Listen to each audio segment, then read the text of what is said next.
Hey guys, Jesse Campbell here, Realtor Extraordinaire and Certified Hyperlocal Real Estate Specialist with the agency. I wanted to talk today about the VA appraisal process and just a little bit more about VA appraisals in specific, just because I know as someone who works with a lot of buyers and sellers in a military town where we have a lot of VA loans. And not only that, but I'm a veteran, and so I use the VA loan.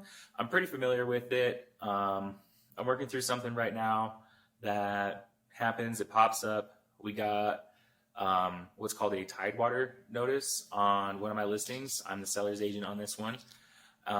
It's a VA loan, and a lot of people get really concerned about VA loans because they're known to be more strict on both the condition and the value of the property. And that is true, but VA loans on the value aspect of appraisals have one cool thing that other loans do not, as far as I know, and that's what's called a risk-based assessment. That's kind of one of the benefits of one of the VA loans for veterans is if the appraisal comes in low, they can choose to do what's called a risk-based assessment, where they get a hold of a VA rep and give them their case number from the appraisal and just say, we want to do a risk-based assessment. All the VA is going to do from there is they're going to evaluate all their finances and make sure that they really can likely afford the place that they want to buy at the price that they want to buy it. Because guess what? When appraisals come in low, then it can throw off the deal. Now, that being said, what is an appraisal? An appraisal is pretty much a government required thing that a licensed individual, an appraiser, has to come through the house and do to make sure that the bank isn't overlending for the property. So all they're going to do is they're going to go check the value and the condition of the house. For VA and FHA loans, because they're federally backed loans, meaning if the borrower defaults on them, then the government foots the bill, then yeah, they're going to be a little bit more strict about the condition of the place. If it's a manufactured house, which is a whole other beast on a whole other level, that's going to be a lot harder for the condition to be approved. But for normal stick-built houses, for the most part, you're going to have little to no issues with the condition, unless you have some serious like chipped or peeling paint, cracked windows, some really obvious stuff.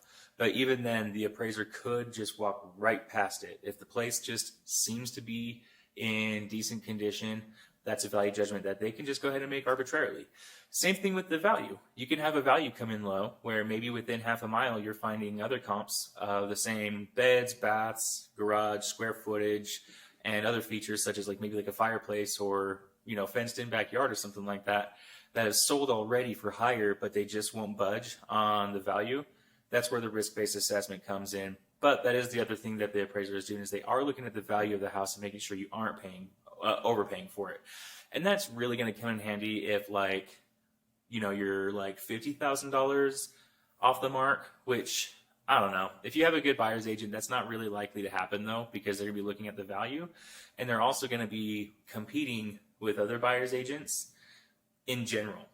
But if you got a house that's sitting on the market for way longer than it should be, and you can just tell it's overpriced or it's not in good condition, then, you know, your buyer's agent is probably going to not let you go under contract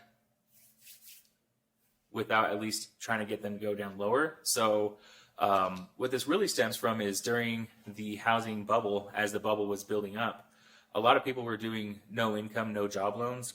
They call them ninja loans, where you would just tell the lender, or they would also call them stated income loans. They would just tell the lender how much they make. Underwriting wouldn't really check it. They would just check out credit scores and give you X amount of dollars based on however much money you mentioned that you make.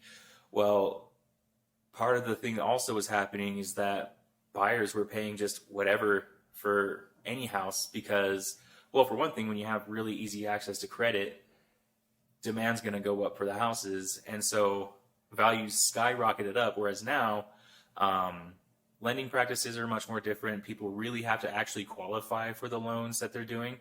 Their debt to income ratios have to be in line. Their credit scores have to be good. They normally can't have collections, just depending on the situation. But anyways, so I'm getting off topic.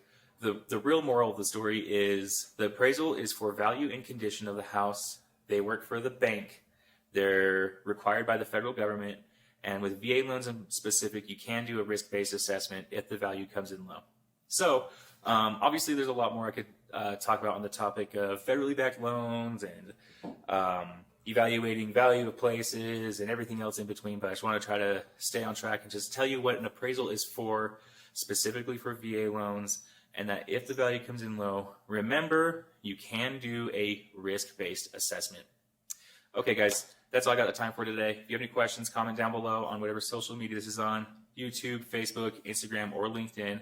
Or if you'd rather, just call or text me on my personal cell phone number, 801-391-5568. If you're not comfortable commenting on a public platform or hitting me up on my cell phone just yet, go ahead and shoot me a private message as well. I'll respond to those all the time. So, all right, guys, thank you for your time.